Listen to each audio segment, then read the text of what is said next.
Dust ਬਹੁਤ ਹੋ ਗਈ ਹੈ ਨਾ, ਉਹਦੇ ਨਾਲ ਅੱਖਾਂ ਦੇ ਵਿੱਚ ਲਾਲਗੀ ਆ ਜਾਂਦੀ ਹੈ ਤੇ ਕਈ ਵਾਰੀ ਮੈਮ ਖਾਜ ਬਹੁਤ ਆਉਂਦੀ ਹੈ। ਸਭ ਤੋਂ ਪਹਿਲਾਂ ਜੇ ਇਦਾਂ ਹੁੰਦਾ ਆ ਤੇ ਉਹਦਾ ਕਾਰਨ ਕੀ ਹੈ? ਨੋਰਮਲ ਰੂਟੀਨ ਵੀ ਹੈ, ਇੱਕ ਧਾਰਨਾ ਹੈ, ਆਮ ਧਾਰਨਾ ਹੈ ਜਨਤਾ ਦੇ ਵਿੱਚ ਕਿ ਜੇ ਤੁਸੀਂ ਪਾਣੀ ਦੇ ਛਿੱਟੇ ਮਾਰੋਗੇ ਤਾਂ ਅੱਖਾਂ ਸਾਫ਼ ਰਹਿਣਗੀਆਂ। ਇਹ ਬਿਲਕੁਲ ਗਲਤ ਹੈ, ਇਹ 100% ਗਲਤ ਹੈ। ਕਿਉਂਕਿ ਜਿਹੜੀ ਪਰਾਲੀ ਹੈ ਜਾਂ ਜਿਹੜਾ ਕੱਖ ਹੈ ਉਹ ਬੇਸਿਕਲੀ ਆਰਗੈਨਿਕ ਮਟੀਰੀਅਲ ਹੈ। ਜਿਹੜਾ ਵੀ ਆਰਗੈਨਿਕ ਮਟੀਰੀਅਲ ਜੇ ਸਾਡੀ ਅੱਖ 'ਚ ਪੈ ਜਾਏ ਉਹਦੇ ਨਾਲ ਫੰਗਲ ਇਨਫੈਕਸ਼ਨ ਹੁੰਦੀ ਹੈ। ਜੇ ਹੁਣ ਮੈਂ ਤੁਹਾਡੇ ਕੋਲ ਪੁੱਛਾਂ 3 ਮੈਜਿਕ ਫੂਡ ਕਿਹੜੇ ਨੇ ਜਾਂ 3 ਮੈਜਿਕ ਚੀਜ਼ਾਂ ਕਿਹੜੀਆਂ ਨੇ ਅੱਖਾਂ ਦੀ ਸਾਂਭ ਸੰਭਾਲ ਲਈ ਖਾਣੀਆਂ ਚਾਹੀਦੀਆਂ ਜਾਂ ਕਰਨੀਆਂ ਚਾਹੀਦੀਆਂ ਤੇ ਕੀ ਹੋ ਸਕਦੀਆਂ ਨੇ?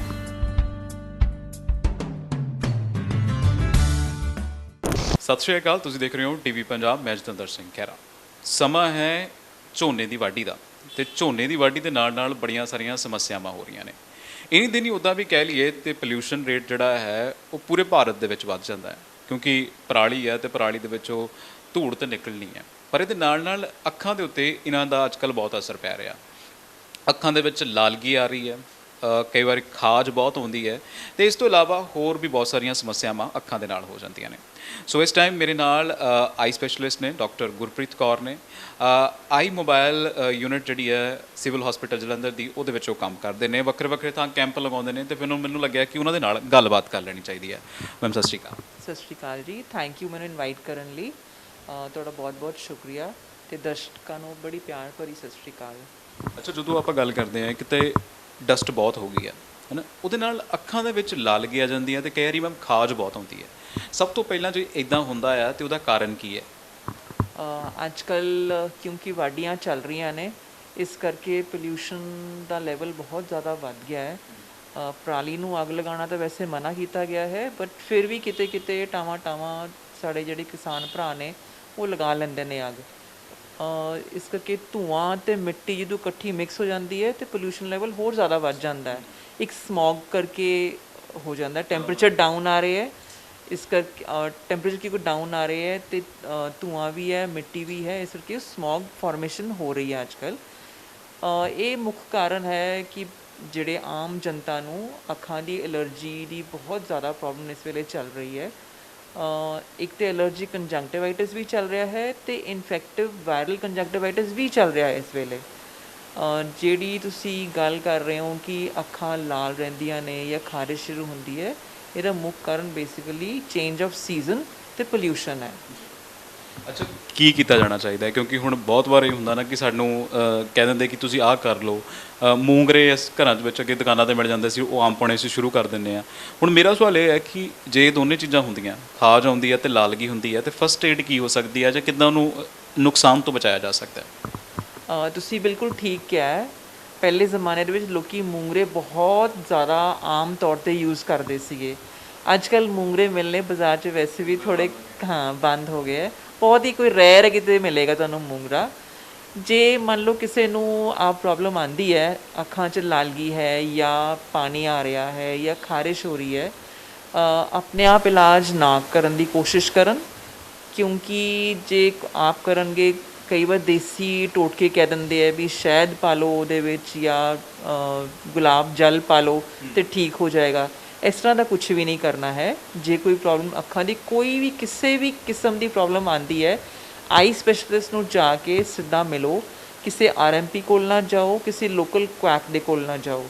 ਸਭ ਤੋਂ ਬੈਸਟ ਆਪਸ਼ਨ ਇਹੀ ਹੈ ਕਿ ਜਿਹੜਾ ਵੀ ਕੋਈ ਲਾਗੇ ਸਰਕਾਰੀ ਹਸਪੀਟਲ ਦੇ ਵਿੱਚ ਜਾਂ ਪ੍ਰਾਈਵੇਟ ਦੇ ਵਿੱਚ, ਜਿਸ ਤਰ੍ਹਾਂ ਕਿਸੇ ਦੀ ਜੇਬ ਅਲਾਊ ਕਰਦੀ ਹੈ, ਉਹ ਆਪਣੇ ਆਈ ਸਪੈਸ਼ਲਿਸਟ ਨੂੰ ਜਾ ਕੇ ਹੀ ਦਿਖਾਉਣ ਤਾਂ ਕਿ ਉਹਦਾ ਪ੍ਰੋਪਰ ਡਾਇਗਨੋਸ ਹੋਵੇ, ਪਹਿਲੀ ਗੱਲ। ਅਤੇ ਦੂਸਰੀ ਗੱਲ, ਉਹ ਪ੍ਰੋਪਰਲੀ ਉਹ ਟਰੀਟ ਹੋ ਜਾਵੇ। ਫਸਟ ਏਡ ਲਈ ਜਿਸ ਤਰ੍ਹਾਂ ਤੁਸੀਂ ਕਹਿ ਰਹੇ ਹੋ, ਫਸਟ ਏਡ ਲਈ ਐਜ਼ ਸੱਚ ਤਾਂ ਲਾਲਗੀ ਅਤੇ ਪਾਣੀ ਆਉਣ ਲਈ ਜਾਂ ਖਾਰਿਸ਼ ਹੋਣ ਲਈ ਕੋਈ ਫਸਟ ਏਡ ਨਹੀਂ ਹੈ। ਇਹਦਾ ਪ੍ਰੋਪਰ ਡਾਇਗਨੋਸਿਸ ਹੋਣਾ ਜ਼ਰੂਰੀ ਹੈ ਤਾਂ ਕਿ ਪ੍ਰੋਪਰ ਟਰੀਟਮੈਂਟ ਸਟਾਰਟ ਹੋ ਜਾਏ। ਅੱਛਾ, ਤੁਸੀਂ ਕਹਿੰਦੇ ਹੋ ਫਸਟ ਏਡ ਤਾਂ ਇਹਦਾ ਐਸਾ ਕੋਈ ਹੈ ਨਹੀਂ ਆ, ਛਿੱਟੇ ਮਾਰ ਲੈਂਦੇ ਨੇ ਲੋਕ, ਉਹ ਦੱਸਿਓ ਕਿੰਨੇ ਕੁ ਸਹੀ ਆ। ਫਿਰ ਉਸ ਤੋਂ ਬਾਅਦ ਜੇ ਫਸਟ ਏਡ ਹੈ ਨਹੀਂ ਅਤੇ ਫਿਰ ਇਹਦਾ ਇਲਾਜ ਜਿਹੜਾ ਹੈ ਉਹ ਨਾ ਹੋਵੇ ਅਤੇ ਕਿਹੜੇ ਮੇਜਰ ਇਸ਼ੂਜ਼ ਹੋ ਸਕਦੇ ਨੇ? ਤੁਸੀਂ ਬਿਲਕੁਲ ਠੀਕ ਕਿਹਾ ਕਿ ਆਮ ਤੌਰ 'ਤੇ ਜਦੋਂ ਲਾਲਗੀ ਹੁੰਦੀ ਹੈ ਜਾਂ ਖਾਰਿਸ਼ ਸ਼ੁਰੂ ਹੁੰਦੀ ਹੈ ਜਾਂ ਪਾਣੀ ਆਉਣਾ ਸ਼ੁਰੂ ਹੁੰਦਾ ਹੈ ਅਤੇ ਆਮ ਤੌਰ 'ਤੇ ਲੋਕ ਅੱਖਾਂ 'ਚ ਛਿੱਟੇ ਮਾਰਨੇ ਸ਼ੁਰੂ ਕਰ ਦਿੰਦੇ ਆ। ਨੋਰਮਲ ਰੂਟੀਨ ਵੀ ਹੈ, ਇੱਕ ਧਾਰਨਾ ਹੈ, ਆਮ ਧਾਰਨਾ ਜਨਤਾ ਦੇ ਵਿੱਚ ਕਿ ਜੇ ਤੁਸੀਂ ਪਾਣੀ ਦੇ ਛਿੱਟੇ ਮਾਰੋਗੇ ਤਾਂ ਅੱਖਾਂ ਸਾਫ਼ ਰਹਿਣਗੀਆਂ। ਇਹ ਬਿਲਕੁਲ ਗਲਤ ਹੈ, ਇਹ 100% ਗਲਤ ਹੈ। ਕਦੇ ਵੀ ਅੱਖਾਂ ਦੇ ਵਿੱਚ ਪਾਣੀ ਦੇ ਛਿੱਟੇ ਨਹੀਂ ਮਾਰਨੇ ਚਾਹੀਦੇ। ਜਦੋਂ ਅਸੀਂ ਅੱਖਾਂ 'ਚ ਪਾਣੀ ਦੇ ਛਿੱਟੇ ਮਾਰਦੇ ਹਾਂ ਸਾਡੀ ਅੱਖਾਂ ਦਾ ਨੁਕਸਾਨ ਹੁੰਦਾ ਹੈ। ਇਸ ਕਰਕੇ ਕਦੇ ਵੀ ਅੱਖਾਂ 'ਚ ਸਵੇਰੇ ਸਵੇਰੇ ਉੱਠ ਕੇ ਜੋ ਆਮ ਧਾਰਨਾ ਹੈ ਕਿ ਅੱਖਾਂ 'ਚ ਛਿੱਟੇ ਮਾਰ ਲਓ ਅਤੇ ਅੱਖਾਂ ਸਾਫ਼ ਰਹਿਣਗੀਆਂ, ਜਾਂ ਸ਼ਾਮੀ ਪੂਰੇ ਦਿਨ ਦੀ ਦਿਨਚਰਿਆ ਤੋਂ ਬਾਅਦ ਤੁਸੀਂ ਘਰ ਪਹੁੰਚੋ ਅਤੇ ਅੱਖਾਂ 'ਚ ਛਿੱਟੇ ਮਾਰ ਲਓ, ਇਹ ਬਿਲਕੁਲ ਨਹੀਂ ਕਰਨਾ। ਇੱਕ ਕੰਡੀਸ਼ਨ ਹੈ ਡਰਾਈ ਆਈ, ਜਿਹੜੀ ਅੱਜ ਕੱਲ੍ਹ ਬਹੁਤ ਕਾਮਨ ਹੈ। ਅੱਖਾਂ 'ਚ ਛਿੱਟੇ ਮਾਰਨ ਦੇ ਨਾਲ ਪਾਣੀ ਦੇ ਡਰਾਈ ਆਈ ਹੋਰ ਜ਼ਿਆਦਾ ਵੱਧ ਜਾਂਦੀ ਹੈ। ਇਸ ਕਰਕੇ ਤਾਂ ਬਿਲਕੁਲ ਵੀ ਨਹੀਂ ਕਰਨਾ ਚਾਹੀਦਾ। ਛਿੱਟੇ ਮਾਰਨ ਨਾਲੋਂ ਬੰਦਾ ਲੂਬਰੀਕੇਟਿੰਗ ਆਈ ਡ੍ਰੌਪਸ ਪਾ ਲੇ ਅੱਖ ਦੇ ਵਿੱਚ, ਪਰ ਛਿੱਟੇ ਨਹੀਂ ਮਾਰਨੇ। ਇਹ ਨੁਕਸਾਨ ਕਰਦੀ ਹੈ ਆਪਣੇ ਕੋਰਨੀਆ ਦਾ ਵੀ ਅਤੇ ਅੱਖ ਦਾ ਵੀ।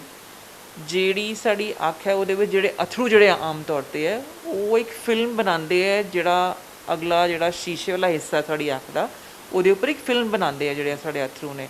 ਜਦੋਂ ਅਸੀਂ ਛਿੱਟੇ ਮਾਰਦੇ ਹਾਂ ਉਹ ਜਿਹੜੀ ਫਿਲਮ ਹੈ ਉਹ ਬ੍ਰੇਕ ਹੋ ਜਾਂਦੀ ਹੈ।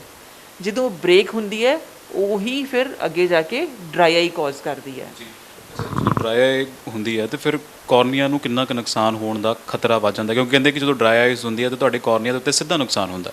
ਬਿਲਕੁਲ ਜੀ, ਬਿਲਕੁਲ ਠੀਕ ਗੱਲ ਹੈ। ਜਦੋਂ ਸਾਡੀ ਕੋਰਨੀਆ ਡਰਾਈ ਹੋਏਗਾ ਇਨੀਸ਼ੀਅਲੀ ਤਾਂ ਹਲਕੇ ਹਲਕੇ ਕ੍ਰੈਕਸ ਡਿਵੈਲਪ ਹੁੰਦੇ ਆ ਕੋਰਨੀਆ ਦੇ ਉੱਪਰ, ਉਹ ਵੱਧਦੇ ਫਿਰ ਅਲਸਰਸ ਬਣ ਜਾਂਦੇ ਆ, ਉਹ ਫਿਰ ਟਰੀਟ ਨਹੀਂ ਹੁੰਦੇ। ਇੱਕ ਅਲਸਰ ਨੂੰ ਟਰੀਟ ਕਰਨਾ ਬਹੁਤ ਮੁਸ਼ਕਿਲ ਹੁੰਦਾ ਹੈ। ਇਸ ਕਰਕੇ ਸਭ ਤੋਂ ਬੈਸਟ ਤਰੀਕਾ ਇਹ ਹੁੰਦਾ ਹੈ ਕੋਈ ਵੀ ਨੋਨ ਪ੍ਰੈਜ਼ਰਵੇਟਿਵ ਫਰੀ ਕੋਈ ਵੀ ਲੂਬਰੀਕੇਟਿੰਗ ਆਈ ਡ੍ਰੌਪਸ ਪਾਓ। ਇਹ ਓਵਰ ਦ ਕਾਊਂਟਰ ਅਵੇਲੇਬਲ ਹੁੰਦੇ ਹੈ, ਪਰ ਬੈਟਰ ਇਹ ਹੈ ਕਿ ਇੱਕ ਆਈ ਸਪੈਸ਼ਲਿਸਟ ਦੀ ਸਲਾਹ ਲੈ ਕੇ ਪ੍ਰੋਪਰ ਵਾਲੀ ਹੀ ਲੂਬਰੀਕੇਟਿੰਗ ਸਟਾਰਟ ਕੀਤਾ ਜਾਵੇ। ਅੱਛਾ, ਮੈਂ ਉਹੀ ਪੁੱਛ ਰਿਹਾ ਸੀਗਾ ਕਿ ਕਿਹੜਾ ਲੂਬਰੀਕੈਂਟ ਅਸੀਂ ਵਰਤ ਸਕਦੇ ਹਾਂ, ਕਿਉਂਕਿ ਹੁਣ ਕਈ ਵਾਰ ਇੱਦਾਂ ਹੁੰਦਾ ਕਿ ਤੁਸੀਂ ਬਹੁਤ ਸਾਰਾ ਦਿਨ ਡਸਟ ਵਾਲਾ ਕੰਮ ਕੀਤਾ, ਤੁਹਾਨੂੰ ਲੱਗਿਆ ਕਿ ਯਾਰ ਨਹੀਂ ਇਰੀਟੇਸ਼ਨ ਹੋ ਰਹੀ ਹੈ, ਅੱਖਾਂ ਸਾਫ਼ ਕੀਤੀਆਂ ਜਾਣੀਆਂ ਚਾਹੀਦੀਆਂ, ਅਤੇ ਇੱਕ ਅੱਧੇ ਦਾ ਤੁਸੀਂ ਜੇ ਨਾਂ ਦੇ ਦਿਓ ਜਿਹੜਾ ਠੀਕ ਹੋਵੇ, ਜੇ ਤੁਹਾਨੂੰ ਲੱਗਦਾ ਹੋਵੇ ਕਿ ਤੁਸੀਂ ਪ੍ਰੈਕਟਿਸ ਲਈ ਵਰਤਦੇ ਹੋ ਤਾਂ। ਐਕਚੁਅਲੀ ਐਗਜ਼ੈਕਟਲੀ ਨਾਮ ਲੈਣਾ ਮੈਂ ਨਹੀਂ ਲੈ ਸਕਦੀ ਹਾਂ, ਕਿਉਂਕਿ ਇਹ ਫਿਰ ਹੋ ਜਾਂਦਾ ਹੈ ਕਿ ਤੁਸੀਂ ਕਿਸੇ ਪਰਟੀਕੂਲਰ ਕੰਪਨੀ ਨੂੰ ਪ੍ਰਮੋਟ ਕਰ ਰਹੇ ਹੋ। ਅੱਛਾ, ਜੇ ਤੁਸੀਂ ਦੱਸਣਾ ਹੋਵੇ ਕਿ ਆਹ ਚੀਜ਼ਾਂ ਦੇਖ ਕੇ ਤੁਸੀਂ ਲੈ ਸਕਦੇ ਹੋ, ਜੇ ਹੁਣ ਮਾਰਕੀਟ 'ਚ ਕਿਸੇ ਨੇ ਖਰੀਦਣਾ ਹੋਵੇ ਤਾਂ ਤੁਸੀਂ ਦੱਸ ਸਕਦੇ ਹੋ ਕਿ ਇਹਦੀ ਕਾਸਟ ਇੰਨੀ ਕੁ ਆਉਂਦੀ ਹੈ, ਇਹ ਚੀਜ਼ਾਂ ਵਿੱਚ ਦੇਖ ਕੇ ਲੈ ਲਓ। ਮੀਥਾਈਲ ਸੈਲੂਲੋਸ ਹੈ ਬੇਸਿਕਲੀ ਜਿਹੜਾ ਲੂਬਰੀਕੇਟਿੰਗ ਆਮ ਜਿਹੜਾ ਤੌਰ 'ਤੇ ਯੂਜ਼ ਕੀਤਾ ਜਾਂਦਾ ਹੈ, ਬਟ ਮੈਂ ਫਿਰ ਵੀ ਰੈਕਮੈਂਡ ਕਰੂੰਗੀ ਬਿਨਾਂ ਆਈ ਸਪੈਸ਼ਲਿਸਟ ਸਲਾਹ ਦੇ ਤੁਸੀਂ ਨਾ ਸਟਾਰਟ ਕਰੋ, ਕਿਉਂਕਿ ਜਿਹੜਾ ਡਰਾਈ ਆਈ ਹੈ ਪਹਿਲਾਂ ਡਾਇਗਨੋਸ ਵੀ ਤਾਂ ਕਰਨਾ ਜ਼ਰੂਰੀ ਹੈ ਨਾ। ਇਹ ਤਾਂ ਨਹੀਂ ਹੈ ਕਿ ਮਤਲਬ ਕੋਈ ਵੀ ਬੰਦੇ ਨੂੰ ਕੋਈ ਪ੍ਰੋਬਲਮ ਆ ਰਹੀ ਤਾਂ ਉਹ ਲੂਬਰੀਕੇਟਿੰਗ ਪਾਣੀ ਸ਼ੁਰੂ ਕਰ ਦੇ। ਉਹ ਬੈਟਰ ਇਹੀ ਹੈ ਕਿ ਆਈ ਸਪੈਸ਼ਲਿਸਟ ਦੇ ਕੋਲ ਜਾ ਕੇ ਪ੍ਰੋਪਰ ਉਹਦਾ ਡਾਇਗਨੋਸਿਸ ਬਣਵਾ ਕੇ ਫਿਰ ਉਹ ਆਪੇ ਤੁਹਾਨੂੰ ਰੈਕਮੈਂਡ ਕਰ ਦੇਣਗੇ ਕਿ ਕਿਹੜਾ ਆਈ ਡ੍ਰੌਪ ਕਿਹੜੇ ਪਰਸਨ ਲਈ ਕਿਹੜੀ ਕੰਡੀਸ਼ਨ ਦੇ ਵਿੱਚ ਯੂਜ਼ ਕਰਨਾ ਐਗਜ਼ੈਕਟਲੀ। ਅੱਛਾ, ਇਹ ਵੀ ਚਲੋ ਠੀਕ ਹੋ ਗਿਆ। ਅੱਛਾ, ਜਦੋਂ ਤੁਸੀਂ ਹੁਣ ਇਹ ਕਹਿੰਦੇ ਹੋ ਕਿ ਆਪਾਂ ਨੂੰ ਇਹ ਚੀਜ਼ਾਂ ਦਾ ਨੁਕਸਾਨ ਹੁੰਦਾ ਅੱਖਾਂ ਛਿੱਟੇ ਮਾਰਨ ਦਾ, ਕੀ ਇਹ ਲੀਡ ਕਰ ਸਕਦਾ ਹੈ ਕਿ ਤੁਹਾਡੀ ਅੱਖਾਂ ਦੀ ਰੋਸ਼ਨੀ ਵੀ ਚਲੇ ਜਾਵੇ? ਬਿਲਕੁਲ। ਜਦੋਂ ਡਰਾਈ ਆਈ ਜ਼ਿਆਦਾ ਹੋ ਜਾਏ ਅਤੇ ਜਿਹਨੂੰ ਅਸੀਂ ਆਮ ਲੈਂਗੁਏਜ ਪੰਜਾਬੀ 'ਚ ਫੋਲਾ ਕਹਿੰਦੇ, ਜਿਹਨੂੰ ਫੋਲਾ ਪੈ ਜਾਂਦਾ ਅੱਖ ਦੇ ਵਿੱਚ, ਉਹ ਜਦੋਂ ਫੋਲਾ ਪੈ ਜਾਂਦਾ ਤਾਂ ਫਿਰ ਨਜ਼ਰ ਨਹੀਂ ਆਉਂਦਾ ਹੈ।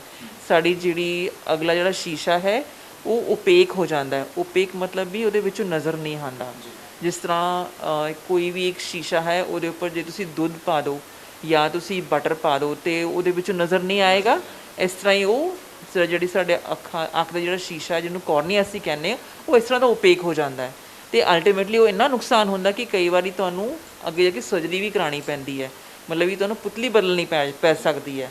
ਨਹੀਂ ਤਾਂ ਜੇ ਮਤਲਬ ਵੀ ਤੁਸੀਂ ਇੰਨਾ ਜੇ ਜ਼ਿਆਦਾ ਹੋ ਜਾਏ ਫੋਲਾ, ਤੁਸੀਂ ਨਹੀਂ ਆਪਣੀ ਸਰਜਰੀ ਕਰਾਓਗੇ ਅਤੇ ਤੁਹਾਨੂੰ ਨਜ਼ਰ ਤਾਂ ਬਿਲਕੁਲ ਹੀ ਤੁਸੀਂ ਅੰਨ੍ਹੇਪਣ ਦਾ ਸ਼ਿਕਾਰ ਹੋ ਜਾਓਗੇ। ਅੱਛਾ ਡਾਕਟਰ ਸਾਹਿਬ, ਇਹ ਵੀ ਗੱਲ ਹੈ ਕਿ ਹੁਣ ਜਿਵੇਂ ਆਪਾਂ ਗੱਲ ਕਰ ਰਹੇ ਸੀ ਕਿ ਝੋਨੇ ਦਾ ਸੀਜ਼ਨ ਹੈ, ਝੋਨੇ ਦੇ ਸੀਜ਼ਨ 'ਚ ਕੱਖ ਪੈਣਾ ਵੀ ਆਮ ਹੈ ਨਾ, ਕੱਖ ਪੈ ਜਾਂਦਾ ਆ ਜਾਂ ਕੁਝ ਕਸੀਰ ਪੈ ਜਾਂਦੇ ਨੇ ਪਰਾਲੀ ਦੇ ਜਾਂ ਝੋਨੇ ਦੇ, ਉਹ ਫਿਰ ਕਿੰਨਾ ਕੁ ਨੁਕਸਾਨ ਕਰ ਸਕਦੇ ਨੇ? ਉਹਦਾ ਬਹੁਤ ਜ਼ਿਆਦਾ ਨੁਕਸਾਨ ਹੈ, ਕਿਉਂਕਿ ਜਿਹੜੀ ਪਰਾਲੀ ਹੈ ਜਾਂ ਜਿਹੜਾ ਕੱਖ ਹੈ ਉਹ ਬੇਸਿਕਲੀ ਔਰਗੈਨਿਕ ਮਟੀਰੀਅਲ ਹੈ। ਜਿਹੜਾ ਵੀ ਔਰਗੈਨਿਕ ਮਟੀਰੀਅਲ ਜੇ ਸਾਡੀ ਅੱਖ 'ਚ ਪੈ ਜਾਏ ਉਹਦੇ ਨਾਲ ਫੰਗਲ ਇਨਫੈਕਸ਼ਨ ਹੁੰਦੀ ਹੈ, ਅਤੇ ਫੰਗਲ ਇਨਫੈਕਸ਼ਨ ਬਹੁਤ ਹੀ ਡੇਂਜਰਸ ਕਿਸਮ ਦੀ ਇੱਕ ਕੰਡੀਸ਼ਨ ਹੈ ਅੱਖ ਲਈ, ਕਿਉਂਕਿ ਉਹ ਅੰਨਾਪਨ 100% ਕਾਜ਼ ਕਰ ਸਕਦੀ ਹੈ। ਜੇ ਉਹ ਪ੍ਰੋਪਰਲੀ ਡਾਇਗਨੋਜ਼ ਨਾ ਹੋਵੇ ਅਤੇ ਪ੍ਰੋਪਰ ਟਰੀਟਮੈਂਟ ਉਹਦੀ ਨਾ ਸਟਾਰਟ ਹੋਏ ਅਤੇ ਉਹ ਅੰਨਾਪਨ ਕਾਜ਼ ਕਰ ਸਕਦੀ ਹੈ। ਅਤੇ ਇਹਦੇ ਲਈ ਇੰਸਟਰਕਸ਼ਨਸ ਇਹੀ ਨੇ ਕਿ ਜੇ ਮੰਨ ਲਓ ਕੋਈ ਕੱਖ ਪੈ ਜਾਂਦਾ ਹੈ, ਅੱਖ ਦੇ ਵਿੱਚ ਰੜਕ ਤਾਂ ਬਹੁਤ ਜ਼ਿਆਦਾ ਪੈਂਦੀ ਹੈ, ਤੇ ਉਸ ਟਾਈਮ ਤੇ ਅੱਖ ਮਲਣੀ ਨਹੀਂ ਹੈਗੀ, ਕਿਸੇ ਵੀ ਹਾਲਤ ਦੇ ਵਿੱਚ ਅੱਖ ਨਹੀਂ ਮਲਣੀ। ਅੱਖ ਦੇ ਉੱਪਰ ਤੁਸੀਂ ਪਾਣੀ ਛਿੱਟੇ ਨਹੀਂ ਮਾਰਨੇ ਹੈ, ਤੁਸੀਂ ਪਾਣੀ ਪਾ ਸਕਦੇ ਹੋ ਉੱਪਰੋਂ, ਤਾਂ ਕਿ ਤੁਹਾਡੇ ਅੱਖ ਦੇ ਵਿੱਚੋਂ ਨਿਕਲ ਕੇ ਜਾ ਕੇ ਤੇ ਬਾਹਰ ਨਿਕਲ ਜਾਏ ਪਾਣੀ, ਛਿੱਟੇ ਨਹੀਂ ਮਾਰਨੇ ਹੈ। ਔਰ ਤੁਸੀਂ ਇਹ ਲਗਾਤਾਰ ਘੱਟ ਤੋਂ ਘੱਟ 20 25 30 ਮਿੰਟ ਅੱਖ 'ਚ ਪਾਣੀ ਪਾਓ, ਤਾਂ ਕਿ ਚਾਂਸ ਹੁੰਦਾ ਕਿ ਜਿਹੜਾ ਕੱਖ ਪੈ ਗਿਆ ਅੱਖ ਦੇ ਵਿੱਚ ਉਹ ਬਾਹਰ ਨਿਕਲ ਜਾਏਗਾ। ਜੇ ਫਿਰ ਵੀ ਲੱਗਦਾ ਰੜਕ ਪੈ ਰਹੀ ਹੈ, ਜੇ ਤਾਂ ਨਿਕਲ ਗਿਆ ਫਿਰ ਤਾਂ ਰੜਕ ਪੈਣੀ ਇਮੀਡੀਏਟਲੀ ਬੰਦ ਹੋ ਜਾਏਗੀ। ਮਾੜੀ ਮੋਟੀ ਪੈਗੀ ਇੰਨੀ, ਪਰ ਇੰਨੀ ਨਹੀਂ ਪੈਗੀ ਜਿੰਨੀ ਸਟਾਰਟ ਹੋਈ ਸੀਗੀ। ਤੇ ਉਹਦਾ ਜੇ ਲੱਗਦਾ ਕਿ ਥੋੜੀ ਘਟ ਗਈ ਹੈ ਜਾਂ ਕਾਫੀ ਫਰਕ ਪੈ ਗਿਆ, ਇਹਦਾ ਮਤਲਬ ਕਿ ਕੱਖ ਨਿਕਲ ਗਿਆ। ਤੁਸੀਂ ਕਿਸੇ ਨੂੰ, ਕੋਈ ਵੀ ਨਾਲ ਖੜਾ ਹੈ ਜਾਂ ਕੋਈ ਲੰਘਦਾ ਵੜਦਾ ਕੋਈ ਬੰਦਾ ਨੂੰ ਕਹੋ ਵੀ ਮੈਂ ਦੇਖ ਲੈ ਵੀ ਤੈਨੂੰ ਕੋਈ ਨਜ਼ਰ ਤਾਂ ਨਹੀਂ ਆਉਂਦਾ, ਜੇ ਤਾਂ ਠੀਕ ਹੈ ਫਿਰ ਤਾਂ ਨੋ ਪ੍ਰੋਬਲਮ। ਬਟ ਫਿਰ ਵੀ ਸੁਜੈਸ਼ਨ ਇਹੀ ਹੈ ਕਿ ਆਈ ਸਪੈਸ਼ਲਿਸਟ ਨੂੰ ਦਿਖਾ ਲੈਣ, ਤਾਂ ਕਿ ਉਹ ਕ੍ਰੋਸ ਚੈੱਕ 100% ਹੋ ਜਾਏਗਾ ਕਿ ਕੱਖ ਵਿੱਚ ਹੈਗਾ ਹੈ ਕਿ ਨਹੀਂ ਹੈਗਾ। ਮਤਲਬ ਛੋਟੀਆਂ ਗਲਤੀਆਂ ਕਈ ਵਾਰੀ ਅਸੀਂ ਅਣਗਹਿਲੀ ਕਰ ਲੈਂਦੇ ਆ ਵੀ ਨਹੀਂ ਚੱਲ ਨਿਕਲ ਗਿਆ, ਕਿਸੇ ਤੋਂ ਕਢਾ ਵੀ ਲੈਂਦੇ ਆ, ਕਿ ਫਿਰ ਕਈ ਵਾਰੀ ਬਾਅਦ ਵਿੱਚ ਬੜਾ ਔਖਾ ਹੋ ਜਾਂਦਾ। ਮੈਂ ਦੇਖਿਆ ਕੱਖ ਲੱਗਣ ਦੇ ਨਾਲ, ਹੁਣ ਜਿਵੇਂ ਮੈਂ ਪਿੰਡ ਤੋਂ ਆ ਤੇ ਬੜੀ ਵਾਰੀ ਦੇਖਿਆ ਕਿ ਨੁਕਸਾਨ ਹੋ ਜਾਂਦਾ ਵੱਡਾ। ਜੀ ਬਹੁਤ ਜ਼ਿਆਦਾ ਨੁਕਸਾਨ ਹੁੰਦਾ ਹੈ। ਤੇ ਜੇ ਰੜਕ ਪੈਣੀ ਬੰਦ ਨਹੀਂ ਹੋਈ ਹੈ ਤੇ ਇਮੀਡੀਏਟਲੀ ਕੋਈ ਵੀ ਜਿਹੜੇ ਵੀ ਲਾਗੇ ਕੋਈ ਆਈ ਸਪੈਸ਼ਲਿਸਟ ਕੋਈ ਅਵੇਲੇਬਲ ਹੈਗੇ ਨੇ, ਉਹਨਾਂ ਨੂੰ ਜਾ ਕੇ ਪ੍ਰੋਪਰ ਐਗਜ਼ਾਮੀਨੇਸ਼ਨ ਕਰਾਓ। ਇੱਕ ਤੇ ਉਹ ਕੱਢ ਵੀ ਦੇਣਗੇ, ਪਲੱਸ ਇੱਕ proper anti fungal treatment start ਹੋ ਜਾਏਗਾ। ਜੇ ਐਂਟੀ ਫੰਗਲ ਟ੍ਰੀਟਮੈਂਟ ਸਟਾਰਟ ਨਾ ਹੋਵੇ ਫਿਰ ਅੰਨੇਪਨ ਦੇ ਚਾਂਸਿਸ ਕਾਫੀ ਜ਼ਿਆਦਾ ਵੱਧ ਜਾਂਦੇ ਹੈ। ਐਂਡ ਜਿਹੜੀ ਫੰਗਲ ਇਨਫੈਕਸ਼ਨ ਹੈ ਉਹ ਛੇਤੀ ਟਰੀਟ ਨਹੀਂ ਹੁੰਦੀ। ਇਟ ਇਜ਼ ਵੈਰੀ ਡਿਫਿਕਲਟ, ਬਹੁਤ ਮੁਸ਼ਕਿਲ ਹੈ ਇਹਨੂੰ ਟਰੀਟ ਕਰਨਾ, ਤੇ ਪੂਰੀ ਤਰੀਕੇ ਵੀ ਟਰੀਟ ਨਹੀਂ ਹੁੰਦੀ ਕਈ ਵਾਰੀ ਤਾਂ। ਇਸ ਕਰਕੇ ਇਹ ਇੰਨਾ ਇੰਪੋਰਟੈਂਟ ਹੈ। ਔਰ ਜਿਹੜਾ ਸਾਡਾ ਸੂਬਾ ਹੈ ਇਹ ਹੈ ਹੀ ਬੇਸਿਕਲੀ ਐਗਰੀਕਲਚਰ ਬੇਸਡ ਹੈ, ਤੇ ਆ ਬਹੁਤ ਕਾਮਨ, ਸਭ ਤੋਂ ਕਾਮਨੈਸਟ ਇੰਜਰੀ ਸਾਡੇ ਸੂਬੇ ਦੇ ਵਿੱਚ ਇਹੀ ਹੈ ਬੇਸਿਕਲੀ। ਜਿਹਨੂੰ ਅਸੀਂ ਅੱਖਾਂ ਨੂੰ ਲੈ ਕੇ ਕਹੀਏ ਤੇ ਇਹ ਲੈ ਕੇ, ਹਾਂਜੀ, ਸਭ ਤੋਂ ਕਾਮਨੈਸਟ ਇੰਜਰੀ ਇਹੀ ਹੈ। ਕਈ ਵਾਰ ਜਿੱਦਾਂ ਝੋਨੇ ਦੀ ਵਾਢੀਆਂ ਚੱਲ ਰਹੀਆਂ ਨੇ, ਈਵਨ ਕੋਈ ਮਿੱਟੀ ਦਾ ਕਣ ਵੀ ਪੈ ਜਾਏ ਅੱਖ ਦੇ ਵਿੱਚ, ਉਹਨੇ ਵੀ ਫੰਗਲ ਅਲਸਰ ਕੌਜ਼ ਕਰਨਾ ਹੈ। ਤੇ ਇਸ ਕਰਕੇ ਮਤਲਬ ਜਿਹੜੇ ਵੀ ਐਗਰੀਕਲਚਰ ਬੇਸਡ ਸਟੇਟਸ ਨੇ, ਜਿਸ ਤਰ੍ਹਾਂ ਪੰਜਾਬ ਹੈ, ਹਰਿਆਣਾ ਹੈ, ਵੈਸਟਰਨ ਯੂਪੀ ਹੈ ਜਾਂ MP ਹੈ, ਇਹਦੇ ਵਿੱਚ ਬੜੇ ਕਾਮਨਲੀ ਆਈ ਦੀ ਟਰਾਮਾ ਦੇ ਕੌਜ਼ ਇਹੀ ਹੈ, ਬੇਸਿਕਲੀ ਐਗਰੀਕਲਚਰ ਬੇਸਡ ਹੀ ਹੈ ਸਾਰਾ। ਅੱਛਾ ਡਾਕਟਰ ਸਾਹਿਬ, ਹੁਣ ਇਹ ਵੀ ਗੱਲ ਆਉਂਦੀ ਹੈ ਕਿ ਅਸੀਂ ਅੱਖਾਂ ਨੂੰ ਤਾਂ ਦੇਖ ਲਿਆ ਵੀ ਇਹ ਬਿਮਾਰੀਆਂ ਲੱਗਦੀਆਂ ਨੇ। ਜੇ ਹੁਣ ਮੈਂ ਤੁਹਾਡੇ ਕੋਲ ਪੁੱਛਾਂ 3 ਮੈਜਿਕ ਫੂਡ ਕਿਹੜੇ ਨੇ, ਜਾਂ 3 ਮੈਜਿਕ ਚੀਜ਼ਾਂ ਕਿਹੜੀਆਂ ਨੇ ਅੱਖਾਂ ਦੀ ਸਾਂਭ ਸੰਭਾਲ ਲਈ ਖਾਣੀਆਂ ਚਾਹੀਦੀਆਂ ਜਾਂ ਕਰਨੀਆਂ ਚਾਹੀਦੀਆਂ, ਤੇ ਕੀ ਹੋ ਸਕਦੀਆਂ ਨੇ? ਚਲੋ, ਇੱਕ ਤਾਂ ਮੈਂ ਜ਼ਰੂਰ ਕਮੈਂਟ ਕਰਾਂਗੀ ਅੱਜ ਦੀ ਡੇਟ 'ਚ ਕਿ ਡਰਾਈ ਆਈ ਇੰਨੀ ਜ਼ਿਆਦਾ ਕਾਮਨ ਹੋ ਗਈ ਹੈ। ਅਸੀਂ ਲੈਪਟਾਪ 'ਤੇ ਲੱਗੇ ਰਹਿੰਦੇ ਹਾਂ ਜਾਂ ਆਪਣੇ ਸਿੰਪਲ ਮੋਬਾਈਲ ਦੀ ਸਕਰੀਨ 'ਤੇ ਲੱਗੇ ਰਹਿੰਦੇ ਹਾਂ, ਅਤੇ ਸਿੰਪਲੈਸਟ ਤਰੀਕਾ ਇਹਨੂੰ ਸੋਲਵ ਕਰਨ ਦਾ ਹੈ, ਇੱਕ 20-20 ਰੂਲ ਹੈ। ਹਰ 20 ਮਿੰਟ ਬਾਅਦ 20 ਸੈਕਿੰਡ ਲਈ ਆਪਣੀਆਂ ਅੱਖਾਂ ਬੰਦ ਕਰ ਲਓ। 20 ਮਿੰਟ ਬਾਅਦ 20 ਸੈਕਿੰਡ ਲਈ ਆਪਣੀਆਂ ਅੱਖਾਂ ਬੰਦ ਕਰ ਲਓ। ਇਹ ਇੰਨਾ ਕਰਨ ਦੇ ਨਾਲ ਹੀ ਡਰਾਈ ਆਈ ਕਾਫੀ ਜ਼ਿਆਦਾ ਘਟ ਜਾਂਦੀ ਹੈ।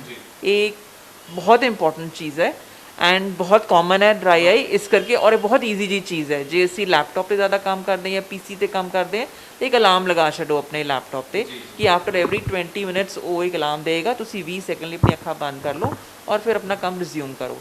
ਕਿਉਂਕਿ ਜਦੋਂ ਅਸੀਂ ਸਕਰੀਨ ਵੱਲ ਦੇਖਦੇ ਹਾਂ, ਅਸੀਂ ਆਪਣੀ ਪਲਕ ਝਪਕਦੇ ਨਹੀਂ ਹੈਗੇ।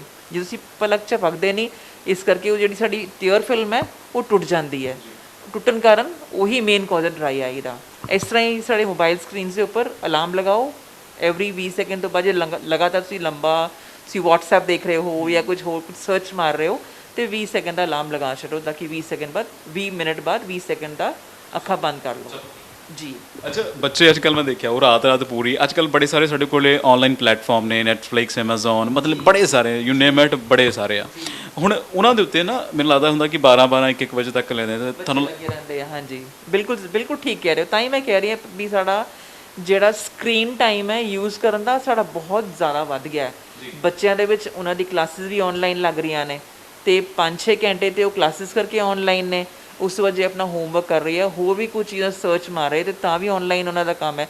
ਲਗਭਗ ਕਰਾ ਕੇ ਵੀ 8-9 ਘੰਟੇ ਆਈ ਥਿੰਕ ਅੱਜ ਕੱਲ੍ਹ ਆਮ ਨਾਗਰਿਕ ਆਪਣੇ ਸਕਰੀਨ ਟਾਈਮ ਉਹ ਯੂਜ਼ ਕਰ ਹੀ ਰਿਹਾ 8-9 ਘੰਟੇ ਦਾ। ਇਸ ਕਰਕੇ ਇਹ ਚੀਜ਼ ਹੋਰ ਜ਼ਿਆਦਾ ਇੰਪੋਰਟੈਂਟ ਹੋ ਗਈ ਹੈ ਕਿ ਅਸੀਂ ਆਪਣੀ ਡਰਾਈ ਆਈ ਪ੍ਰੀਵੈਂਟ ਕਰਨੀ ਹੈ। ਈਵਨ ਬੱਚਿਆਂ ਦੇ ਵਿੱਚ ਵੀ ਖੈਰ ਇੰਨਾ ਕਾਮਨ ਤੇ ਨਹੀਂ ਹੈ, ਬਟ ਹੁਣ ਜਿਸ ਤਰ੍ਹਾਂ ਬੱਚੇ +1 ਦੇ ਹੈ ਜਾਂ +2 ਦੇ ਹੈ ਜਾਂ ਕਾਲਜ ਗੋਇੰਗ ਬੱਚੇ ਨੇ, ਉਹਨਾਂ ਦੇ ਵਿੱਚ ਇਹ ਬਹੁਤ ਕਾਮਨ ਪ੍ਰੋਬਲਮ ਆ ਰਹੀ ਹੈ। ਅੱਖਾਂ ਥੱਕੀਆਂ ਲੱਗਦੀਆਂ ਨੇ, ਅੱਖਾਂ 'ਚ ਰੜਕ ਪੈਂਦੀ ਹੈ, ਉਹਨਾਂ ਨੂੰ ਉਹ ਕਹਿੰਦੇ ਕਿ ਸਾਨੂੰ ਕਦੇ ਸਾਨੂੰ ਨਜ਼ਰ ਨਹੀਂ ਆਉਂਦਾ, ਤੇ ਮੇਨ ਕੌਜ਼ ਇਹ ਡਰਾਈ ਆਈ ਹੀ ਹੈ। ਅੱਛਾ ਡਾਕਟਰ ਸਾਹਿਬ, ਇਹ ਤਾਂ ਹੋ ਗਿਆ 2020, ਅੱਜ ਕੱਲ੍ਹ ਵਰਲਡ ਕੱਪ ਵੀ ਚੱਲ ਰਿਹਾ 2020 ਤੇ ਯਾਦ ਵੀ ਰਹੇਗਾ। ਇਸ ਤੋਂ ਇਲਾਵਾ ਮੈਜਿਕ ਫੂਡ ਦੀ ਗੱਲ ਕਰੀਏ ਤੇ ਕਿਹੜਾ ਅੱਖਾਂ ਦੇ ਲਈ? ਹਰੀਆਂ ਸਬਜ਼ੀਆਂ। ਹੁਣ ਸਰਦੀਆਂ ਆ ਰਹੀਆਂ ਨੇ, ਸਾਗ ਬਾਜ਼ਾਰ 'ਚ ਆਉਣਾ ਸ਼ੁਰੂ ਹੋ ਗਿਆ ਹੈ, ਸਾਡੇ ਖੇਤਾਂ 'ਚ ਵੀ ਉਗਣਾ ਸ਼ੁਰੂ ਹੋ ਗਿਆ ਹੈ। ਸਾਗ, ਪਾਲਕ, ਮੇਥੀ, ਹਰੀਆਂ ਸਬਜ਼ੀਆਂ ਖਾਣੀਆਂ ਬਹੁਤ ਜ਼ਰੂਰੀ ਹੈ। ਇਹ ਬਹੁਤ ਇੱਕ ਇੰਪੋਰਟੈਂਟ ਸੋਰਸ ਹੈ ਵਿਟਾਮਿਨ ਏ ਦਾ, ਜਿਹੜਾ ਕਿ ਸਾਡੀ ਅੱਖਾਂ ਲਈ ਇੱਕ ਮੈਜਿਕ ਜਾਂ ਵੰਡਰ ਵਿਟਾਮਿਨ ਹੈ। ਫॉर ਜਿਹੜੇ ਲੋਕ ਜਿਹੜੇ ਨੌਨ ਵੈਜ ਖਾ ਲੈਂਦੇ, ਉਹਨਾਂ ਲਈ ਫਿਸ਼ ਤਾਂ ਬਹੁਤ ਜ਼ਿਆਦਾ ਇੰਪੋਰਟੈਂਟ ਸੋਰਸ ਹੈ ਵਿਟਾਮਿਨ ਏ ਦਾ। ਜੇ ਕੋਈ ਅਫੋਰਡ ਕਰ ਸਕਦਾ ਹੈ ਤੇ ਨੌਨ ਵੈਜ ਖਾ ਲੈਂਦੇ ਨੇ, ਉਹ ਜ਼ਰੂਰ ਚਾਹੇ ਇੱਕ ਪੀਸ ਲੈਣ ਫਿਸ਼ ਦਾ, ਜ਼ਰੂਰ ਲੈਣ। ਉਹਦੇ ਨਾਲ ਫਿਰ ਰੇਜ਼ਾ ਹੀ ਰਹਿੰਦਾ ਹੈ। ਅੱਛਾ, ਮੈਂ ਸੁਣਿਆ ਗਾਜਰ ਵੀ ਇੱਕ ਬਹੁਤ ਵਧੀਆ ਸੋਰਸ ਹੈ। ਗਾਜਰ ਵੀ ਬਹੁਤ ਇੰਪੋਰਟੈਂਟ।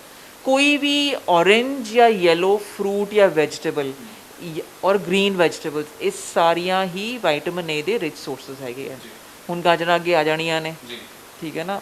ਇਹ ਤਾਂ ਬਹੁਤ ਸਸਤੀ ਮਿਲਦੀ ਗਾਜਰ, ਤੇ ਗਾਜਰ ਅਸੀਂ ਖੇਤਾਂ ਜਾਣੇ ਤਾਂ ਕੱਚੀਆਂ ਖਾ ਜਾਂਦੇ ਹਾਂ, ਅਸੀਂ ਉਸ ਤਰ੍ਹਾਂ ਹੀ ਉਦੋਂ ਹੀ ਚੱਬ ਲੈਂਦੇ ਹਾਂ ਆਪਾਂ। ਤੇ ਬਿਲਕੁਲ ਤੁਸੀਂ ਬਿਲਕੁਲ ਠੀਕ ਪੁਆਇੰਟ ਆਊਟ ਕੀਤਾ ਕਿ ਕੈਰਟ ਜਿਹੜੀ ਹੈ ਜਾਂ ਗਾਜਰ ਹੈ, ਬਹੁਤ ਇੰਪੋਰਟੈਂਟ ਸੋਰਸ ਹੈ ਦਾ ਵਿਟਾਮਿਨ ਏ ਦਾ। ਅੱਛਾ ਡਾਕਟਰ ਸਾਹਿਬ, ਹੁਣ ਚਲੋ ਇਹ ਤਾਂ ਹੋ ਗਿਆ, ਹੁਣ ਕਰੋਨਾ ਨੂੰ ਨਹੀਂ ਭੁੱਲ ਸਕਦੇ, ਤੁਸੀਂ ਮਾਸਕ ਵੀ ਪਾਇਆ ਹੈ ਨਾ। ਕਰੋਨਾ ਦਾ ਕਰਕੇ ਨਾ ਅਸੀਂ ਅੱਜ ਕੱਲ੍ਹ ਇੱਕ ਆਦਤ ਹੋ ਗਈ ਆ ਕਿ ਮੈਨੂੰ ਲੱਗਦਾ ਕਿ ਅਬਸੈਸ ਵੀ ਹੋ ਗਿਆ ਅਸੀਂ ਨਾ, ਕਈ ਵਾਰ ਐਲਕੋਹਲਿਕ ਬੇਸ ਜਿਹੜਾ ਸੈਨੀਟਾਈਜ਼ਰ ਅਸੀਂ ਬੜੀ ਵਾਰ ਯੂਜ਼ ਕਰਦੇ ਹਾਂ, ਉਹਦਾ ਵੀ ਕੋਈ ਨੁਕਸਾਨ ਹੁੰਦਾ ਕਿ ਹੱਥ ਨੂੰ ਲੱਗ ਕੇ ਅੱਖਾਂ ਨੂੰ ਲੱਗ ਜਾਵੇ ਤਾਂ? ਜੀ ਬਿਲਕੁਲ ਤੁਸੀਂ ਠੀਕ ਪੁਆਇੰਟ ਆਊਟ ਕੀਤਾ ਹੈ ਕਿ ਸੈਨੀਟਾਈਜ਼ਰ ਕਰਕੇ ਅੱਖਾਂ 'ਚ ਪ੍ਰੋਬਲਮ ਕਾਫੀ ਆ ਰਹੀ ਹੈ। ਅਸੀਂ ਸੈਨੀਟਾਈਜ਼ਰ ਯੂਜ਼ ਕਰ ਲੈਂਦੇ ਹਾਂ, ਉਸ ਤੋਂ ਬਾਅਦ ਬਿਨਾਂ ਰਿਅਲਾਈਜ਼ ਕੀਤੇ ਸਾਨੂੰ ਆਦਤ ਪਈ ਹੁੰਦੀ ਹੈ, ਮੂੰਹ ਨੂੰ ਹੱਥ ਲਗਾ ਲੈਂਦੇ ਹਾਂ ਜਾਂ ਆਪਣੀ ਅੱਖਾਂ ਨੂੰ ਹੱਥ ਲਗਾ ਲੈਂਦੇ ਹਾਂ। ਇਹ ਕਾਫੀ ਨੁਕਸਾਨ ਕਰ ਰਿਹਾ। ਔਰ ਵੈਰੀ ਇੰਟਰਸਟਿੰਗਲੀ ਜਿਹੜਾ ਸੈਨੀਟਾਈਜ਼ਰ ਜਦੋਂ ਅਸੀਂ ਯੂਜ਼ ਕਰਦੇ ਹਾਂ, ਇਹ ਮੇਨਲੀ ਲੈਫਟ ਆਈ, ਆਪਣੀ ਖੱਬੀ ਅੱਖ ਨੂੰ ਇਨਵੋਲਵ ਕਰ ਰਿਹਾ। ਖੱਬੀ ਅੱਖ ਦੇ ਵਿੱਚ ਰੜਕ ਪੈਂਦੀ ਹੈ, ਲਾਲਗੀ ਰਹਿੰਦੀ ਹੈ, ਜਿਹੜੀ ਕਿਸੇ ਵੀ ਦਵਾਈ ਨਾਲ ਨਹੀਂ ਜਾ ਰਹੀ ਹੈ, ਔਰ ਲੰਬਾ ਟ੍ਰੀਟਮੈਂਟ ਦੇਣ ਦੇ ਬਾਵਜੂਦ ਵੀ ਨਹੀਂ ਜਾ ਰਹੀ ਹੈ। ਪਰ ਮੇਨ ਕੌਜ਼ ਜਿਹੜਾ ਇਹਦਾ ਹੈ, ਜਿਹੜਾ ਅਸੀਂ ਸੈਨੀਟਾਈਜ਼ਰ ਯੂਜ਼ ਕਰ ਰਹੇ ਹਾਂ, ਹੋ ਸਕਦਾ ਹੈ ਕਿ ਕੋਈ ਪੁੱਛੇ ਵੀ ਡਾਕਟਰ ਸਾਹਿਬ ਖੱਬੀ ਅੱਖ ਕਿਉਂ ਇਨਵੋਲਵ ਹੋ ਰਹੀ ਹੈ। ਮੇਰਾ ਵੀ ਇਹੀ ਸਵਾਲ ਸੀਗਾ, ਆਫ ਕੈਮਰਾ ਮੈਂ ਪੁੱਛ ਵੀ ਰਿਹਾ ਸੀ ਕਿ ਇਹ ਕਿਉਂ ਹੋ ਰਿਹਾ। ਮੇਰੇ ਖਿਆਲ ਤੋਂ ਸ਼ਾਇਦ ਰੀਜ਼ਨ ਨਹੀਂ ਹੋਏਗਾ। ਮੋਸਟ ਆਫ ਅਸ ਅਸੀਂ ਆਪਣਾ ਸੱਜਾ ਹੱਥ ਯੂਜ਼ ਕਰਦੇ ਹਾਂ ਕੰਮ ਕਰਨ ਲਈ। ਮੇ ਬੀ ਸਾਈਕੋਲੋਜੀਕਲੀ ਸਾਨੂੰ ਹੈ ਕਿ ਜਿਹੜਾ ਸੱਜਾ ਹੱਥ ਹੈ, ਅਸੀਂ ਉਹ ਨਾ ਲਗਾਈਏ ਆਪਣੇ ਮੂੰਹ ਨੂੰ, ਹੈ ਨਾ। ਬਟ ਅਨਕੌਨਸ਼ੀਅਸਲੀ ਮੇ ਬੀ ਜਾਂ ਸਬਕੌਨਸ਼ੀਅਸਲੀ ਆਪਣਾ ਅਸੀਂ ਲੈਫਟ ਹੈਂਡ ਯੂਜ਼ ਕਰ ਲੈਂਦੇ ਹਾਂ, ਐਂਡ ਪ੍ਰੋਬਬਲੀ ਲੈਫਟ ਹੈਂਡ ਨਾਲ ਅਸੀਂ ਆਪਣੀ ਆਈ ਨੂੰ ਮਲ ਲੈਂਦੇ ਹਾਂ ਜਾਂ ਫੇਸ 'ਤੇ ਅੱਖ ਦੇ ਨੇੜੇ ਅਸੀਂ ਹੱਥ ਲਗਾ ਲੈਂਦੇ ਹਾਂ। ਉਹਦੇ ਕਰਕੇ ਪ੍ਰੋਬਬਲੀ ਇਹ ਪ੍ਰੋਬਲਮ ਆ ਰਹੀ ਹੈ ਜ਼ਿਆਦਾ।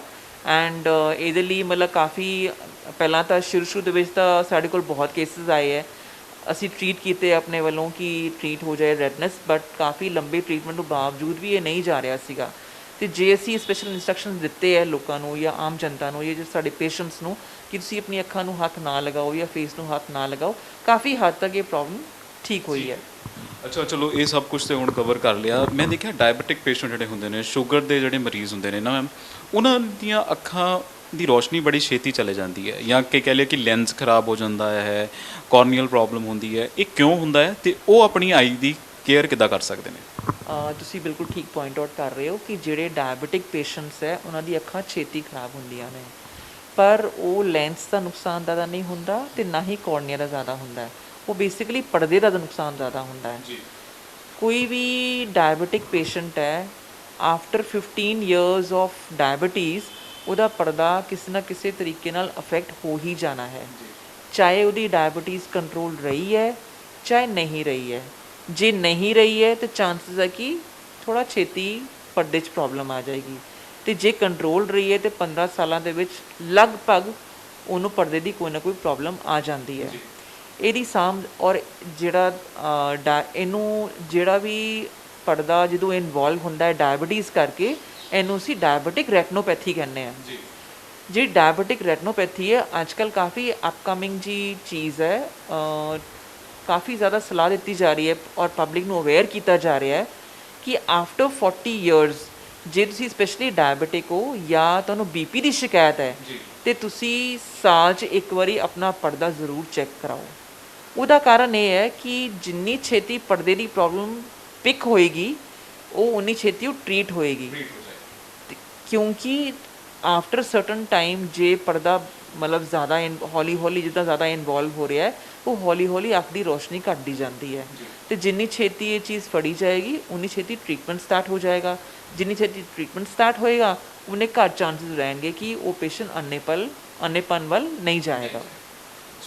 ਜਦੋਂ ਹੁਣ ਆਪਾਂ ਗੱਲ ਕਰਦੇ ਹਾਂ ਕਿ ਡਾਇਬੀਟਿਕ ਪੇਸ਼ੈਂਟ ਹੈ, ਫਿਰ ਮੈਂ ਦੁਬਾਰਾ ਉਹੀ ਗੱਲ ਪੁੱਛੂੰਗਾ ਕਿ ਉਹਦੀ ਡੇਲੀ ਰੂਟੀਨ ਕਿਵੇਂ ਦੀ ਹੋਣੀ ਚਾਹੀਦੀ ਹੈ। ਕੁਇਕ ਕੁਐਸਚਨ ਹੈ ਲਾਸਟ ਜਾਂਦੇ ਜਾਂਦੇ। ਐਜ਼ ਸੱਚ ਤੇ ਉਹਨਾਂ ਨੂੰ ਆਪਣੀ ਡਾਇਟ ਕੰਟਰੋਲ ਸਟ੍ਰਿਕਟ ਰੱਖਣੀ ਚਾਹੀਦੀ ਹੈ। ਜੇ ਅਸੀਂ ਅੱਖਾਂ ਵਾਲੇ ਪਾਸਿਓਂ ਦੇਖੀਏ ਤੇ ਸਟ੍ਰਿਕਟ ਡਾਇਬੀਟਿਕ ਕੰਟਰੋਲ ਬਹੁਤ ਜ਼ਰੂਰੀ ਹੈ ਔਰ ਐਵਰੀ ਈਅਰਲੀ ਆਪਣਾ ਅੱਖਾਂ ਦਾ ਚੈੱਕਅਪ ਜ਼ਰੂਰ ਕਰਾਓ। ਚਾਹੇ ਕੋਈ ਪ੍ਰੋਬਲਮ ਹੈ ਚਾਹੇ ਕੋਈ ਤੁਹਾਨੂੰ ਪ੍ਰੋਬਲਮ ਨਹੀਂ ਫੇਸ ਕਰ ਰਹੇ ਹੋ। ਕਈ ਵਾਰ ਹੁੰਦਾ ਹੈ ਕਿ ਸਾਨੂੰ ਦੇਖਣ 'ਚ ਕੋਈ ਦਿੱਕਤ ਨਹੀਂ ਆ ਰਹੀ ਹੁੰਦੀ ਪਰ ਹੌਲੀ ਹੌਲੀ ਪਰਦੇ 'ਚ ਕੁਝ ਚੇਂਜਸ ਆ ਰਹੀਆਂ ਹੁੰਦੀਆਂ ਨੇ। ਇਸ ਕਰਕੇ ਜੇ ਅਸੀਂ ਹਰ ਸਾਲਾਨਾ ਆਪਣਾ ਆਈ ਚੈੱਕਅਪ ਕਰਾਵਾਂਗੇ, ਪਰਦਾ ਚੈੱਕ ਕਰਾਵਾਂਗੇ ਤੇ ਜਿਹੜੀ ਉਹ ਹੌਲੀ ਹੌਲੀ ਚੇਂਜਸ ਜਿਹੜੀ ਸਟਾਰਟ ਹੋ ਰਹੀਆਂ ਨੇ ਉਨੀ ਛੇਤੀ ਉਹ ਪਿਕ ਹੋ ਜਾਣਗੀਆਂ। ਤੇ ਦੋ ਮੇਨ ਚੀਜ਼ਾਂ ਨੇ ਫॉर ਡਾਇਬੀਟਿਕ ਪੇਸ਼ੈਂਟਸ, ਇੱਕ ਤੇ ਸਟ੍ਰਿਕਟ ਉਹਨਾਂ ਦੀ ਸ਼ੂਗਰ ਕੰਟਰੋਲ ਤੇ ਦੂਸਰਾ ਇੱਕ ਸਾਲਾਨਾ ਆਪਣਾ ਆਈ ਚੈੱਕਅਪ ਕਰਾਇਆ ਜਾਵੇ। ਜੀ ਅੱਛਾ, ਜਾਂਦੇ ਜਾਂਦੇ ਮੇਰਾ ਇੱਕ ਕਿਉਰਿਓਸਿਟੀ ਵਾਲਾ ਸਵਾਲ ਹੈ, ਤੁਸੀਂ ਬ੍ਰੇਕਫਾਸਟ 'ਚ ਕੀ ਲੈਂਦੇ ਹੋ ਆਪਣੀ, ਮਤਲਬ ਕਿਉਂਕਿ you being a eye specialist ਕੀ ਬ੍ਰੇਕਫਾਸਟ ਲੈਂਦੇ ਹੋ? ਆਈ ਐਮ ਐਜ਼ ਨੋਰਮਲ ਜਿਸ ਤਰ੍ਹਾਂ ਬਾਕੀ ਸਾਰੇ ਜਣੇ ਹੈ। ਮੈਂ ਵੀ ਪਰੌਂਠੇ ਖਾਂਦੀ ਹੈ, ਮੈਂ ਵੀ ਬ੍ਰੈਡ ਖਾਂਦੀ ਹੈ, ਮੈਂ ਵੀ ਬ੍ਰੈਡ ਆਮਲੇਟ ਲੈ ਲੈਂਦੀ ਹੈ। ਸਾਡੀ ਡਿਫਰੈਂਟ ਵੀ ਕੀਪ ਚੇਂਜਿੰਗ। ਅਸੀਂ ਸਾਊਥ ਇੰਡੀਅਨ ਫੂਡ ਵੀ ਲੈਂਦੇ ਹਾਂ ਤੇ ਅਸੀਂ ਇਡਲੀ ਸਾਂਬਰ ਵੀ ਖਾ ਲੈਂਦੇ ਹਾਂ, ਵੜਾ ਵੀ ਖਾ ਲੈਂਦੇ ਹਾਂ, ਉਪਮਾ ਹੈ, ਪੋਹਾ ਹੈ, ਸਾਡਾ ਬ੍ਰੈਡ ਆਮਲੇਟ ਹੈ ਜਾਂ ਸੈਂਡਵਿਚ ਹੈ, ਗ੍ਰਿਲਡ ਸੈਂਡਵਿਚ ਹੈ, ਪਰੌਂਠੇ ਹੈ। ਐਂਡ ਪਰੌਂਠੇ ਦੀ ਤਾਂ ਮੈਂ ਤਾਂ ਬਹੁਤ ਸ਼ੌਕੀਨ ਹਾਂ। ਬਹੁਤ ਸਪੈਸ਼ਲੀ ਮੱਖਣ ਪਾ ਕੇ ਉੱਪਰ ਜੀ। ਅੱਛਾ, ਹੁਣ ਇਹ ਵੀ ਚਲੋ ਡਾਈਟ ਕੌਨਸ਼ੀਅਸ ਵੱਲ ਚਲੇ ਗਏ ਤਾਂ ਫਿਰ ਬਹੁਤ ਲੰਮੀ ਗੱਲ ਹੋ ਜਾਊਗੀ। ਬਹੁਤ ਬਹੁਤ ਸ਼ੁਕਰੀਆ। ਵੈਸੇ ਮੈਂ ਇਸ ਕਰਕੇ ਪੁੱਛਦਾ ਹੁੰਦਾ ਕਿ ਪਤਾ ਤਾਂ ਲੱਗੇ ਕਿ ਡਾਕਟਰ ਕੀ ਖਾਂਦੇ ਨੇ। ਵੈਸੇ ਚਲੋ ਕੁਆਇਟ ਨਾਰਮਲ ਹੈ ਕਿ ਸਭ ਕੁਝ ਖਾਂਦੇ ਨੇ। ਅੱਛਾ, ਸਭ ਕੁਝ ਖਾਣ ਤੋਂ ਬਾਅਦ ਫਿਰ ਮੈਨੇਜ ਕਿਵੇਂ ਕਰਦੇ ਹੋ ਐਕਸਰਸਾਈਜ਼? ਯੈਸ, ਹਾਂ ਬਿਲਕੁਲ, ਉਹ ਤਾਂ ਮਸਟ ਹੈ। It is like part of your routine. ਮੈਂ ਪਰਸਨਲੀ ਆਈ ਸਾਈਕਲ ਅਬਾਊਟ ਮੈਂ 35 ਕਿਲੋਮੀਟਰ ਰੋਜ਼ ਸਾਈਕਲਿੰਗ ਕਰਦੀ ਹਾਂ ਮੈਂ, ਔਰ ਉਹ ਮੈਂ ਕਰਨੀ ਹੈ। ਜੇ ਮੈਂ ਨਾ ਕਰਾਂ ਤਾਂ ਮੈਨੂੰ ਲੱਗਦਾ ਕੁਛ ਅੱਜ ਮਿਸਿੰਗ ਹੈ ਮਤਲਬ ਮੇਰੀ ਰੂਟੀਨ ਦੇ ਵਿੱਚੋਂ। ਔਰ ਸਮਟਾਈਮਸ ਥੋੜ੍ਹੀ ਡਿਪਰੈਸਿੰਗ ਵੀ ਹੋ ਜਾਂਦਾ ਜੇ ਮੈਂ ਨਾ ਜਾਵਾਂ ਆਪਣੀ ਸਾਈਕਲਿੰਗ ਕਿਸੇ ਕਾਰਨ। ਜੇ ਬਾਰਿਸ਼ ਵੀ ਪੈਂਦੀ ਹੋਵੇ ਮੈਂ ਤਾਂ ਵੀ ਸਾਈਕਲਿੰਗ 'ਤੇ ਜਾਂਦੀ ਹਾਂ। ਦੇਖ ਲਓ, ਐਂਡ ਡੈਡੀਕੇਸ਼ਨ ਜਿਹੜੀ ਹੈ ਉਹ ਐਂ ਦੀ ਹੋਣੀ ਚਾਹੀਦੀ ਹੈ। ਡਾਕਟਰ ਸਾਹਿਬ ਬਹੁਤ ਬਹੁਤ ਧੰਨਵਾਦ। ਉਮੀਦ ਹੈ ਕਿ ਦੇਖਣ ਵਾਲਿਆਂ ਨੂੰ ਇਹਨਾਂ ਗੱਲਾਂ ਤੋਂ ਜਿਹੜੀ ਸਿਹਤ ਮਿਲੇਗੀ ਔਰ ਆਪਣੀਆਂ ਅੱਖਾਂ ਦੀ ਸਿਹਤ ਬਰਕਰਾਰ ਰੱਖਣਗੇ ਉਹ। ਥੈਂਕ ਯੂ ਸੋ ਮਚ ਜੀ ਇਨਵਾਈਟ ਕਰਨ ਲਈ ਮੈਨੂੰ। ਐਂਡ ਆਈ ਹੋਪ ਜਿਹੜੀ ਸਾਡੀ ਟਾਕ ਹੋਈ ਹੈ ਦਰਸ਼ਕਾਂ ਨੂੰ ਥੋੜ੍ਹੀ ਬਹੁਤੀ ਹੈਲਪ ਮਿਲੇਗੀ ਜਾਂ ਥੋੜ੍ਹੀ ਜਿਹੀ ਅਵੇਅਰਨੈਸ ਤਾਂ ਐਟਲੀਸਟ ਕ੍ਰੀਏਟ ਹੋਏਗੀ ਤਾਂ ਕਿ ਉਹ ਆਪਣਾ ਰੂਟੀਨ ਦਾ ਚੈੱਕਅਪ ਕਰਾਉਂਦੇ ਰਹਿਣ ਆਪਣੀ ਅੱਖਾਂ ਦਾ ਅਤੇ ਆਪਣੀ ਅੱਖਾਂ ਹੈਲਦੀ ਰੱਖਣ। ਬਹੁਤ ਬਹੁਤ ਧੰਨਵਾਦ। ਗੱਲ ਇਹ ਹੈ ਕਿ ਜਿੰਨੀ ਸਰੀਰ ਸਾਡਾ, ਜਿੰਨਾ ਅਸੀਂ ਇਹਦੀ ਸੰਭਾਲ ਕਰਾਂਗੇ, ਜਿੰਨਾ ਇਹਦੇ ਉੱਤੇ ਮਿਹਨਤ ਕਰਾਂਗੇ, ਜਿੰਨਾ ਇਹਨੂੰ ਠੀਕ ਰੱਖਾਂਗੇ, ਯੈਟ ਉਹ ਵੀ ਗੱਲ ਹੈ ਕਿ ਤੁਸੀਂ ਜਿੰਨਾ ਸਧਾਰਨ ਰਹੋਗੇ ਹੈ ਨਾ, ਐਸਪੀਰੇਸ਼ਨਸ ਤਾਂ ਹਾਈ ਹੋਣੀਆਂ ਚਾਹੀਦੀਆਂ ਪਰ ਆਪਣੇ ਆਪ ਨੂੰ ਸੰਧਾਰਨ ਰੱਖੋਗੇ। ਲਾਈਫ ਸਟਾਈਲ ਬਦਲ ਗਿਆ, ਅਸੀਂ ਰਾਤਾਂ ਨੂੰ ਪਾਰਟੀਆਂ ਕਰਦੇ ਹਾਂ, ਸਲੀਪਿੰਗ ਸਰਕਲ ਸਾਡਾ ਵਿਗੜ ਗਿਆ। ਜਿੰਨਾ ਆਪਣੇ ਆਪ ਨੂੰ ਸਧਾਰਨ ਰੱਖਾਂਗੇ ਮੈਨੂੰ ਲੱਗਦਾ ਹੁੰਦਾ ਕਿ ਉਨੀ ਉਹ ਸਿਹਤ ਸਾਡੀ ਜਿਹੜੀ ਹੈ ਨਾ ਉਹ ਤੰਦਰੁਸਤ ਰਹੇਗੀ। ਅਤੇ ਫਿਰ ਜਿੰਨਾ ਜ਼ਮੀਨ ਦੇ ਨਾਲ ਜੁੜੇ ਰਹਾਂਗੇ, ਜਿੰਨਾ ਅਸੀਂ ਆਪਣੇ ਉਹ ਪੁਰਾਣੇ ਵੇਲਿਆਂ ਦੇ ਨਾਲ ਜੁੜੇ ਰਹਾਂਗੇ, ਅਤੇ ਮੈਨੂੰ ਲੱਗਦਾ ਕਿ ਹੁਣ ਤੱਕ ਦੀਆਂ ਇੰਟਰਵਿਊਜ਼ ਤੋਂ ਮੈਨੂੰ ਇਹ ਲੱਗਦਾ ਹੈ ਕਿ ਸਾਡੀ ਸਿਹਤ ਜਿਹੜੀ ਆ ਹੋਰ ਕੁਝ ਮਿਲੇ ਨਾ ਮਿਲੇ ਪਰ ਸਿਹਤ ਸਾਨੂੰ ਇੱਕ ਤੰਦਰੁਸਤ ਸਿਹਤ ਮਿਲ ਸਕਦੀ ਆ। ਸੋ ਮੈਂ ਡਾਕਟਰਸ ਦੇ ਨਾਲ ਗੱਲਬਾਤ ਕਰਦਾ ਰਹਾਂਗਾ, ਵੱਖਰੇ ਵੱਖਰੇ ਵਿਸ਼ਿਆਂ ਦੇ ਉੱਤੇ ਗੱਲਬਾਤ ਕਰਦਾ ਰਹਾਂਗਾ। ਫਿਲਹਾਲ ਮੈਂ ਜਤਿੰਦਰ ਸਿੰਘ ਖਹਿਰਾ, ਸਿਵਲ ਹਸਪੀਟਲ ਜਲੰਧਰ ਤੋਂ ਆਪਣੇ ਕੈਮਰਾਮੈਨ ਅਭੀ ਦੇ ਨਾਲ। ਸਤਿ ਸ਼੍ਰੀ ਅਕਾਲ ਜੀ, ਮੈਂ ਨਿਰਮਲ ਮਾਨ ਪੂਰਾ ਡੈਟ ਸੈਟਲਮੈਂਟ ਤੋਂ। ਇਹ ਤੁਸੀਂ ਵੀਡੀਓ ਦੇਖ ਰਹੇ ਸੀ ਟੀਵੀ ਪੰਜਾਬ ਦੇ ਉੱਤੇ। ਇਹੋ ਜਿਹੇ ਹੋਰ ਜਾਣਕਾਰੀ ਭਰਪੂਰ ਵੀਡੀਓ ਦੇਖਣ ਵਾਸਤੇ ਟੀਵੀ ਪੰਜਾਬ ਦੇ ਚੈਨਲ ਨੂੰ ਸਬਸਕ੍ਰਾਈਬ ਕਰੋ ਅਤੇ ਨਾਲ ਹੇਠ ਦਿੱਤੇ ਹੋਏ ਬੈਲ ਆਈਕਨ ਦੇ ਬਟਨ ਦਬਾਓ। ਸਤਿ ਸ਼੍ਰੀ ਅਕਾਲ।